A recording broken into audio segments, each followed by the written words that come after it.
여러분 일주일 동안 잘 지내셨습니까? 네. 옆 사람에게 이렇게 한번 인사할까요? 주님 안에서 사랑하고 축복합니다. 주님 안에서 사랑하고 축복합니다. 뒤에도 한번 인사하십시오. 주님 안에서 사랑하고 축복합니다. 네. 여러분 사랑하고 축복합니다. 인도의 성자라고 불리했던 마하트마 간디는 우리 그리스도인들에게 이런 좀 뼈아픈 이야기를 했어요. 당신들이 믿는 예수는 좋다. 그러나 기독교인들은 싫다. 당신들이 믿는 예수와 너무 다르기 때문이다. 참 우리에게는 뼈아픈 충격이 아닐 수 없습니다. 여러분 믿음이라는 단어는 추상 명사입니다. 그런데 믿음은 반드시 눈으로 드러나게 돼 있습니다. 인도의 간디가 예수는 좋지만 크리스찬들은 싫다고 말하는 것은 그들의 삶을 보니까 눈으로 드러나는 믿음이 보이지 않는 거예요. 그래서 예수 믿는 사람들에 대해서 신뢰를 하지 못한 것이죠. 오늘 본문에 믿음을 가지고 있었던 한 사람, 그 한 사람이 등장합니다. 여러분 우리가 지금 계속 사도행전을 살피고 있는데요. 이고니온에서 바울과 바나바가 루스드라로 이제 옮겨갔어요. 저번 주에 우리가 살펴보았잖아요. 그곳에서 나면서부터 한 번도 걸어본 적이 없는 장애인이지만 구원받을 만한 믿음을 가진 사람, 그 한 사람을 만났어요. 오늘 그 사람에 대해서 성경은 이렇게 소개하고 있습니다. 여러분 8절을 보십시오. 8절을 세 가지로 묘사를 합니다. 8절 보시면 첫째로는 발을 쓰지 못하는 사람, 둘째로는 나으면서 걷지 못하게 된 사람, 세 번째는 걸어본 적이 없는 사람.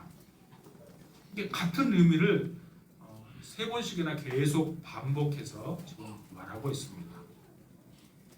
이 말씀을 보면 사도행전을 기록하고 있던 누가가 의사였다는 것을 잘 드러내는 구절이죠.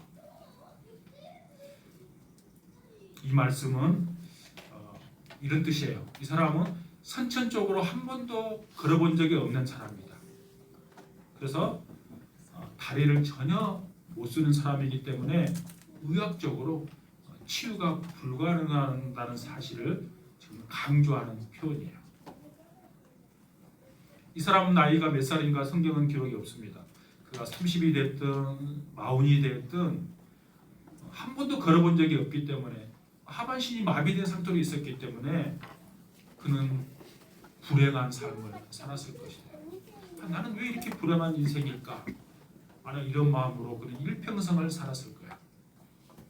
그런 그에게 바울이 루스드라를 찾아왔고 하나님의 말씀을 전했고 그가 하나님의 말씀을 들었습니다. 오늘 9절을 보십시오. 9절 제가 읽습니다. 바울이 말하는 것을 듣거늘 바울이 주목하여 구원받을 만한 믿음이 그에게 있는 것을 보고 그랬습니다. 그러니까 루스드라를 찾은 바울과 바나바는 우리가 저번 주 살펴본 것처럼 예전에 했던 그대로 어김없이 여기에서도 복음을 전했습니다. 그런데 비시디아 안디옥과 이고니온과 다른 점이 있어요. 다른 점이 뭔가 하면 그곳에서는 회당에 들어가서 복음을 전했어요. 그런데 오늘 루스드라에서는 길거리에서 복음을 전합니다. 왜 루스드라는 길거리에서 복음을 전했을까? 이거는 간단해요.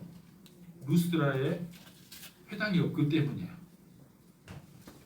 당시 사회적 배경을 보면 로마는 군인들이 로마를 지킨 로마가 당시에 최강대국이었으니까 로마를 지키는 군인들이 있어요.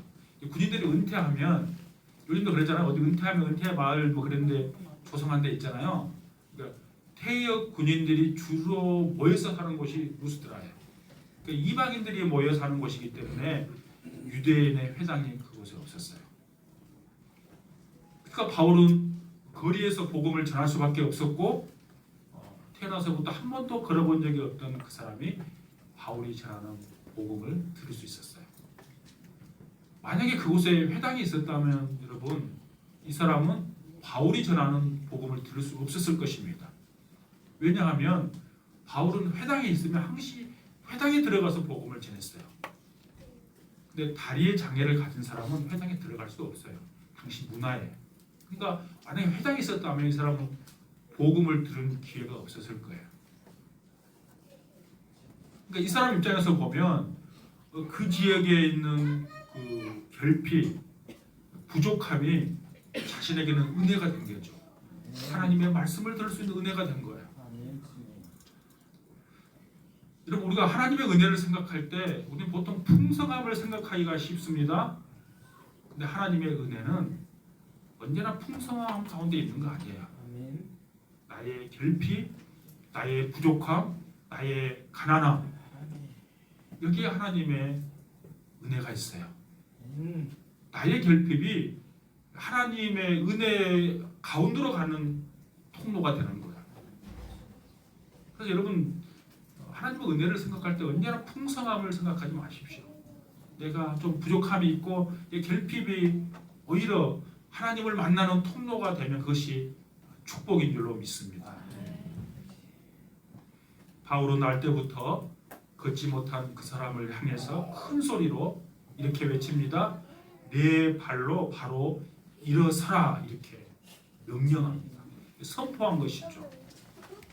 그러자 태어나서 한 번도 걸어보지도 않았던 그 사람이 벌떡 일어나서 걷습니다. 놀라운 일이 일어난 것입니다. 여러분, 바울이 생전에 한 번도 봐본 적이 없는 이 사람에게 이렇게 명령할 수 있었던 것은 바울이 그를 주목하고 있었기 때문이에요. 바울이 그를 주목해서 보았기 때문에 그가 구원받을 만한 믿음을 가졌다고 그가 볼 수 있었던 거예요. 그 사람이 아무리 마음을 다해서 경청해서 사도 바울이 전하는 그 복음을 들었다 할지라도, 듣고 있었다 할지라도 바울이 그를 주목해서 보지 않았다면 어쩌면 그는 날 때부터 장애를 가진 그곳에서 치유받는 역사가 일어나지 못했을 거예요. 아버지. 우리도 마찬가지입니다. 우리도 전도할 때 이런 눈이 우리에게 있어야 돼요. 예수님의 눈으로 상대편을 주목해서 볼 수 있어야 돼요.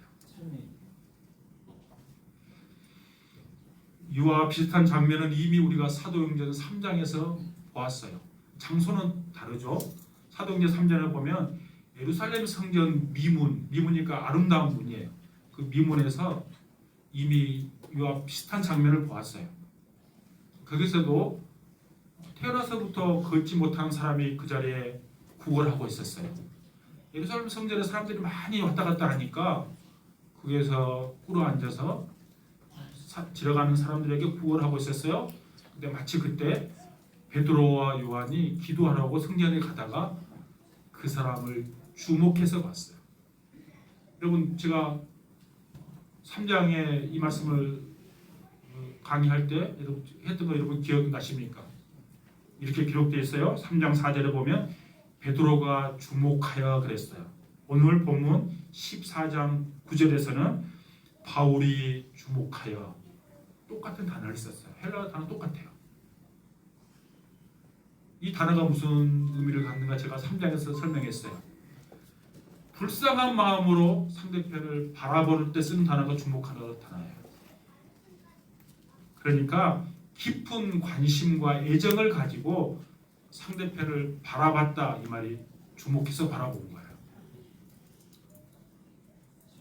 그러니까 한 영혼에 대한 불쌍한 마음이 없으면 그 사람 마음까지 깨트는 그 마음으로 상대편을 보지 못한다는 거예요. 베드로는 그렇게 바라봤어요. 그때 베드로의 눈과 거린의 눈이 딱 마주쳤을 때 베드로가 이렇게 선포합니다. 요한복음 3장 6절 우리가 이미 다 보았어요. 은과 금은 내게 없거니와 내게 있는 것을 내게 주노니 나사렛 예수 그리스도의 이름으로 일어나 걸으라. 바로 몇 년 전에 멀리 떨어져 있던 예루살렘 성전에서 일어났던 기적이 이제 이방 땅 루스드라에서 똑같이 일어나고 있는 것입니다. 똑같아요. 베드로와 바울이 주목해서 봤기 때문에 그런 놀라운 역사가 일어난 거예요. 여러분, 믿음이란 무엇입니까? 믿음은 여러 가지로 정의할 수 있어요. 근데 오늘 본문에서 보면 믿음을 저는 이렇게 정의하고 싶어요. 우리를 먼저 찾아오시고 우리를 먼저 주목해서 보시는 그 주님의 시선에 우리의 시선이 맞닿아지는 것. 이게 믿음이에요. 주님의 눈과 나의 눈이 마주쳐서 나아갈 때 이게 믿음의 시작이 되는 거야. 거기에 새로운 생명의 역사가 시작되는 것입니다. 여러분, 하나님은 우리의 모든 것을 아세요. 그리고 우리의 마음속 깊은 생각까지도 다 감찰하세요. 우리가 가끔 이런 말 하잖아요. 내 마음 나도 몰라, 이렇게 보통 하잖아요. 사실 우리가 우리 마음 모를 때 있어요. 근데 주님은 우리의 내면의 깊숙한 생각까지도, 오늘 찬양했잖아요. 작은 신음소리 내는 그것까지도 다 주님은 다 아세요. 아멘.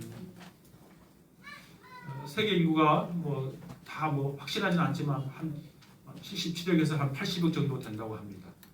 그 많은 인구가 있지만 그 인구 가운데 하나님은 우리 개개인을 발견하시고 우리에게 먼저 찾아오셔서 우리를 주목해서 보세요. 아멘. 그리고 나를 보라라고 우리를 초청하고 계세요. 여러분, 이 세상에 그 누구도 나의 그 아픔을 다 알지 못합니다. 나의 배우자도 나의 자녀도 내 고민을 다 알지 못해요. 내 깊은 슬픔을 그 누구도 다 알지 못해요. 그 심한 내 내면에 그 누구도 말할 수 없는 그 심한 고통도 그 누구는 다 알지 못해요. 내 속에 감춰져 있는 그 고독을 그 어떤 사람도 다 알지 못해요. 오늘 주일날 이렇게 예배당에 나와서 예배드릴 수 있는 것은 너무나 큰 축복이에요. 아멘. 우리의 모든 것을 알고 계시는 주님 앞에 나와서 예배드린다는 것은 너무나 큰 축복이에요. 아멘. 우리 교우들 가운데 지금 요양병원에 가 계신 분도 있고 병원에 입원해 계신 분도 있어요. 유체 질병으로 인해서 가정에서 예배당에 나오지 못하고 지금 가정에서 지금 밴드로 실시간으로 예배드리는 분도 있어요. 특별히 지금 질병으로 인해서 항암 치료받고 고통 가운데 있는 우리 집사, 우리 문기신 집사님 예배당 못 나오지만 늘 밴드로 늘 한순간도 놓치지 않고 예배드려요. 그러니까 제가 그런 생각을 해봐요. 몸이 괜찮은 사람은 그냥 넉넉히 이고 나가요. 근데 생각해보세요. 내가 투병하면서 혼자 예배당 가도 참석하지 못하고 집에서 예배 드릴 때 그 마음이 얼마나 외롭기도 하고 고통스럽기도 하고 얼마나 아픔이 있을까요? 제가 가끔 전화해서 위로도 하고 또 찾아가 뵙기도 하지만 내가 다 헤아리지 못해요. 근데 하나님은 우리 내면에 가지고 있는 모든 고통과 슬픔과 아픔을 다 알고 계세요. 아멘. 아멘. 그 주님은 우리가 나가야 할 길을 다 알고 계세요. 그래서 저와 여러분을 주님은 끝까지 우리를 인도해 가세요. 그 하나님은 주님의 하나님이십니다. 우리를 끝까지 사랑해 주시는 하나님이세요. 그 사랑의 하나님을 오늘 이 사람이 지금 만난 거예요. 그리고 치유받은 거예요. 이 기적이 일어나자 루스드라 사람들은 어떻게 반응합니까? 여러분 11절, 12절을 보십시오. 11절, 12절은 같이 봅니다. 시작. 우리가 바울이 한 일을 보고 누가 오냐 밤문으로 소리질러 이르되 신들이 사람의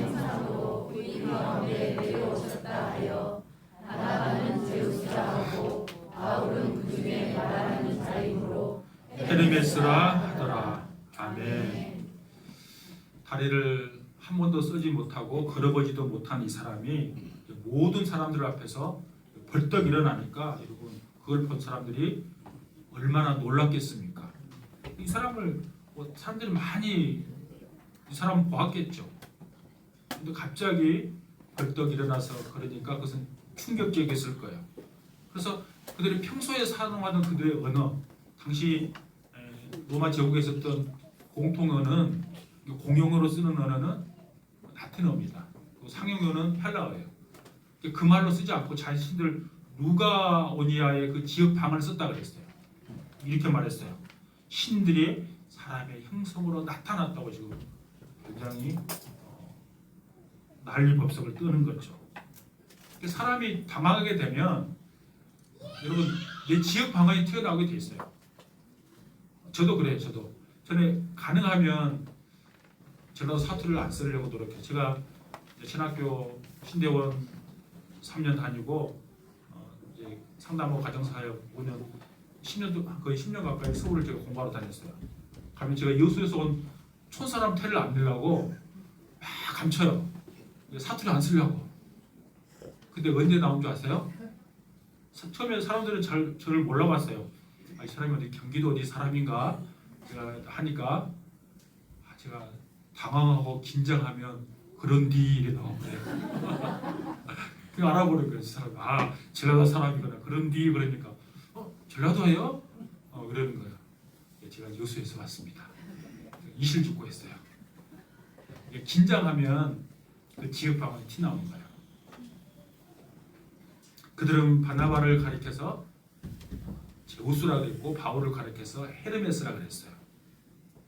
헤르메스는 그리스 신화에 나오는 12신 가운데 가장 그 주신이라고 하는 제우스에 대한 그 전령, 그러니까 제우스를 대변하는 신이 헤르메스예요. 그러니까 바울이 지금 복음을 전했잖아요. 그리고 그 사람이 일어나서라 이렇게 이야기하니까 이 바울이라는 사람이 바로 헤르메스구나라고 그 사람들은 그렇게 이해한 거예요. 근데 바나바를 제우스라고 불렀어요. 제우스는 12신 가운데 그 가장 대표가 되는 주신이에요. 가장 큰 신을 바나바라고 지금 바나바를 주신이라고 제우스라고 불렀어요. 왜 그랬을까 생각해봤어요. 바나바는 한 말도 안 했어요. 가만히 서 있었어요. 거기에 모든 걸 다 바울이 했어요. 그러니까 그들의 생각 속에는 바나바가 굉장히 아마 듬직하고 굉장히 미남이었을 것 같아요. 키도 크고 한 말 안 웃고 서 있고. 근데 헤르메스 씨는 그 주신을 대변하는 대변자 역할을 하니까 사도 바울이 복음도 전하고 말하니까 사도 바울이 헤르메스였을 것이다 이렇게 이해했을 것 같아요. 실제로 바울은 얼굴이 별로 못생겼어요. 키도 작아요. 제가 언젠가 한번 이야기했죠. 고린도후서 10장에 보면 바울에 대해서 이렇게 소개해요. 바울은 어떤 사람인가 하면 바울은 편지를 쓸 때 그 편지에 무게가 있고 힘이 있다. 고린도후서 10장 10절에 이렇게 표현해요.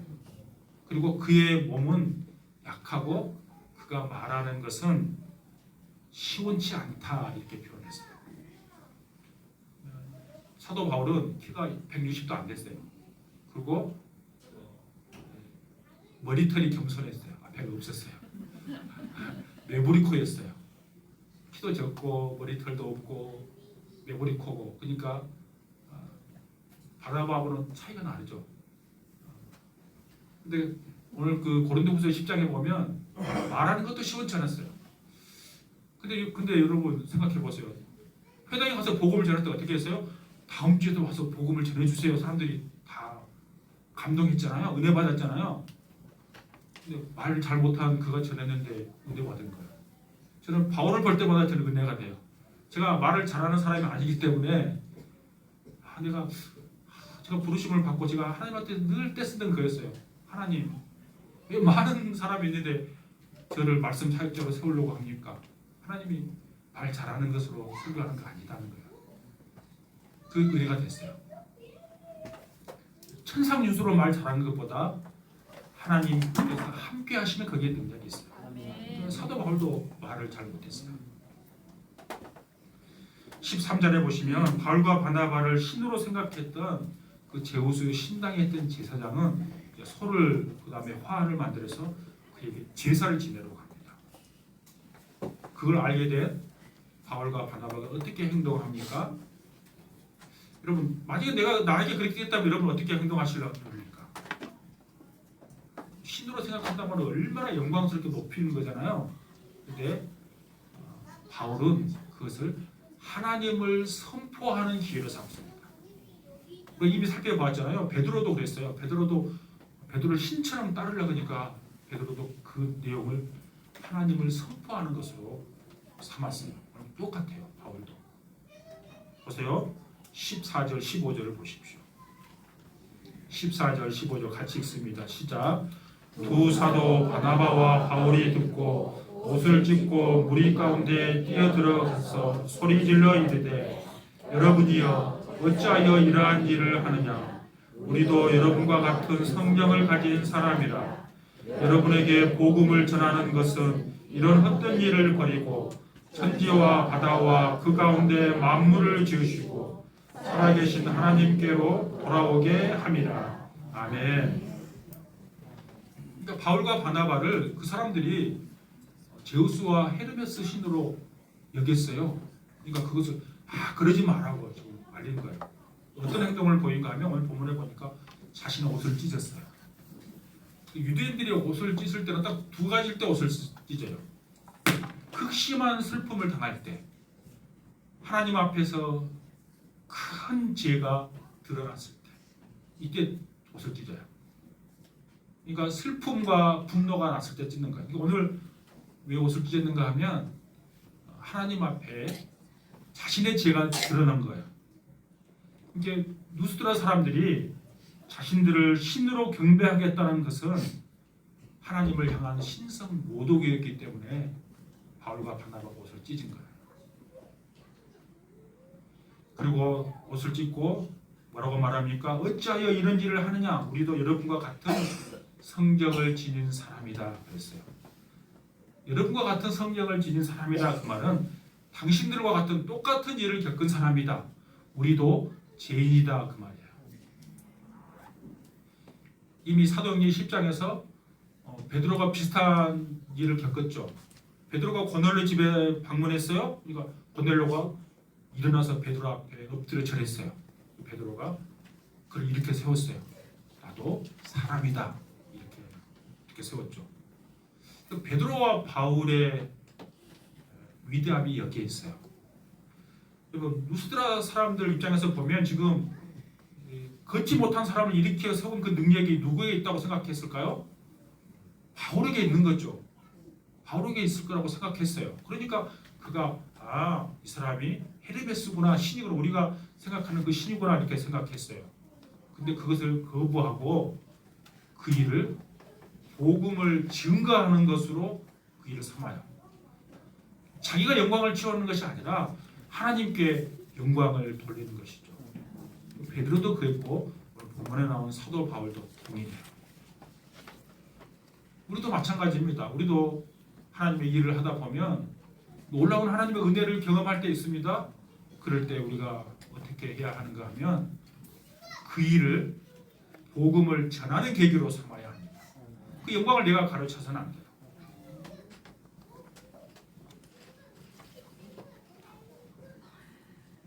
바울은 자신이 복음을 전하는 까닭은 이런 헛된 일을 버리고 천지 만물을 창조하신 하나님께로 돌아오게 하기 위함이라고 말씀합니다.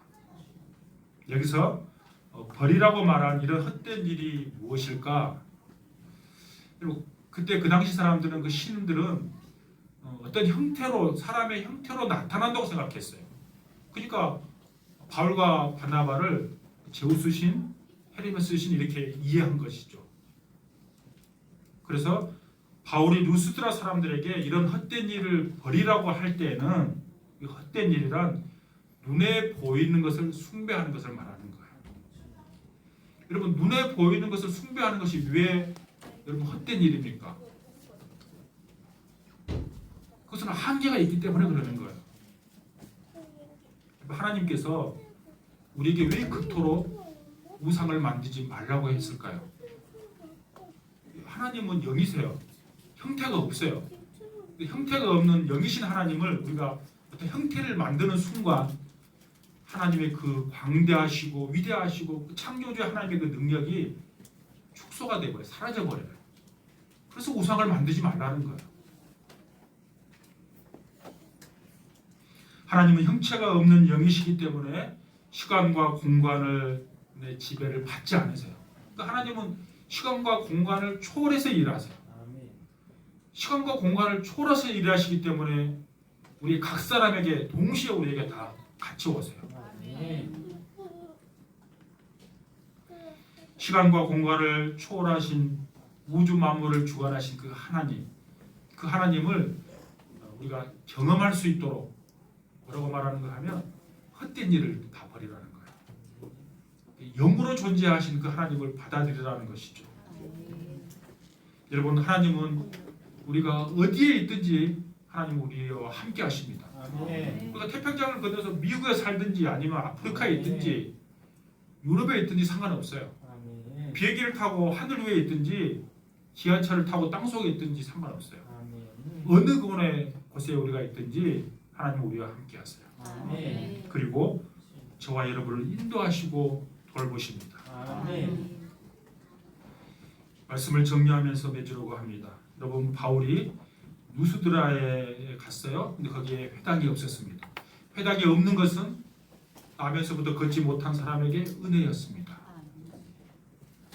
결핍이 은혜가 되었다는 말입니다.